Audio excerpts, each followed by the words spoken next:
Hey guys, welcome back to the channel. Today's video we are going to be talking about the Zodiac Killer. The Zodiac Killer is confirmed to have killed 5 people. However, he claims to have killed as many as 37. The Zodiac Killer's reign of terror began in the late 1960s in Northern California, marking the start of one of America's most notorious unsolved crimes. Today we're going to be diving into the chilling mystery behind the Zodiac Killer.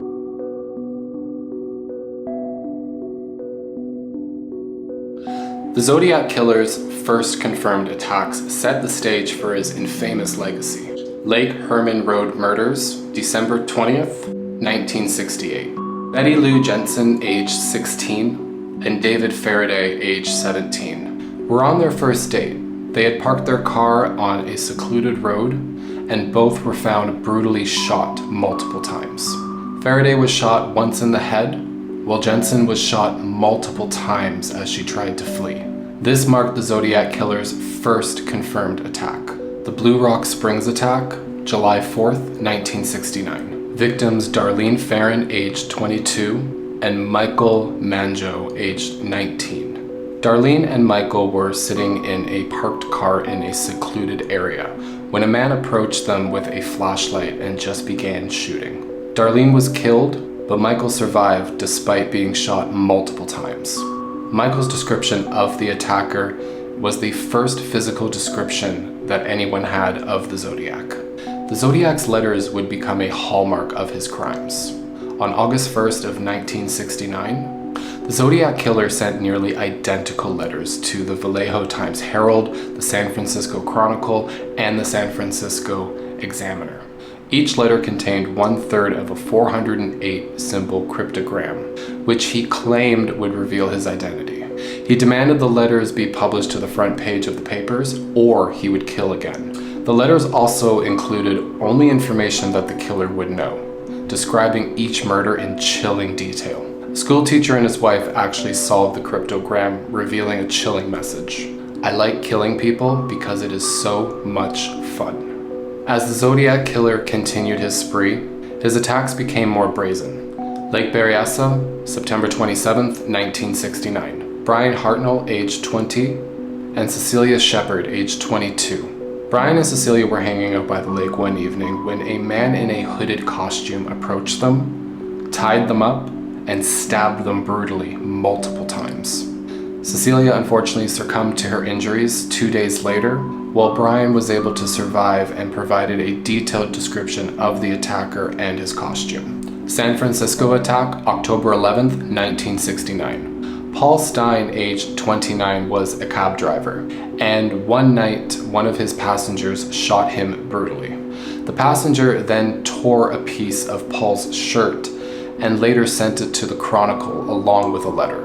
This murder marked the departure of the Zodiac Killer's previous pattern of attacking couples in secluded areas. The Zodiac's letters and ciphers just deepened the mystery and terror. The Zodiac continued sending letters to the press, taunting police with cryptic messages and ciphers. He took credit for other unsolved crimes, providing gruesome details that further baffled law enforcement. And as I said, the Zodiac actually sent a piece of Paul's blood-stained shirt to the San Francisco Chronicle, proving his connection to the murder. After the Blue Water Springs attack, the Zodiac phoned the Vallejo Police Department to report the crimes and claim responsibility for both the Jensen Faraday and Ferrin Manjo murders. The Zodiac Killer actually coined the name Zodiac in a series of letters he sent to local newspapers, signing them with a distinctive cross-circle symbol. These letters revealed his fascination with astrology as well as his desire for media attention. The investigation faced numerous challenges, from jurisdictional issues, differences in police departments, and also the lack of forensic technology available at the time. Despite various leads and suspects, the Zodiac Killer's identity remains unknown to this day. As the Zodiac's case grew colder, investigators focused on several key suspects. One of those primary suspects was Arthur Lee Allen. Now, he was investigated extensively, however, no conclusive evidence was ever provided linking him to the crime. Over the years, various individuals have been suspected and investigated, but no conclusive evidence has ever been found to identify who the Zodiac Killer was. Now, because of the mystery around the Zodiac Killer, it has had a lasting impression on pop culture.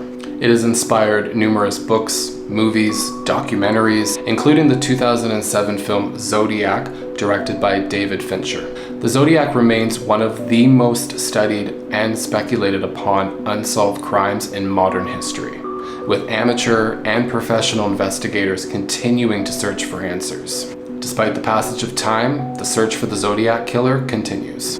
Advances in DNA technology have provided new leads, but so far, no definitive matches have been made. The case does still remain open to this day, and law enforcement agencies periodically are reviewing evidence and also following up on new tips as they come in. Now, a question I had is, could the Zodiac Killer still be alive today?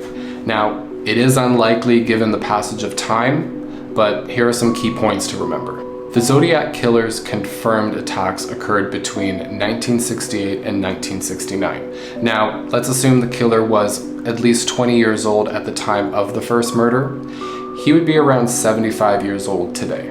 Now, if the Zodiac Killer was 25 to 35 years old during the time of the murders, he would be around 80 to 90 years old today, and this is more likely. Just to kind of put that in context, the average lifespan in the United States is around 78 years old. While it's theoretically possible for the Zodiac Killer to be alive today, it is very unlikely.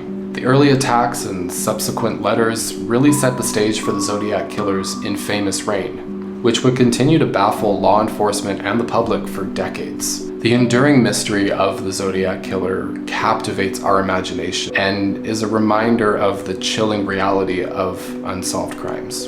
Well, there you guys have it. I hope you learned something. I gotta tell you, it was really chilling going through these case files and learning about all of these attacks. You know, thoughts and prayers are with the victims' families. I hope one day the identity of the Zodiac Killer is revealed so they can at least get some sort of closure. You can really go down a rabbit hole with this, guys. I would really encourage you to check out some of the documentaries that are out there. There are so many different theories as well as who he might have been. It is really, really interesting. I just couldn't imagine a family member going through this or myself going through something like this. It's a tragedy, and unfortunately, there are a lot of them out there. I think I read something that there's like 45 active serial killers in the United States at any given time. Anyways, guys, I really enjoyed doing the research and learning about this. I hope you guys also had fun in the video and learned something. Sound off down below, comment, like, subscribe, let me know what you guys think, and I will see you guys on the next one. Bye.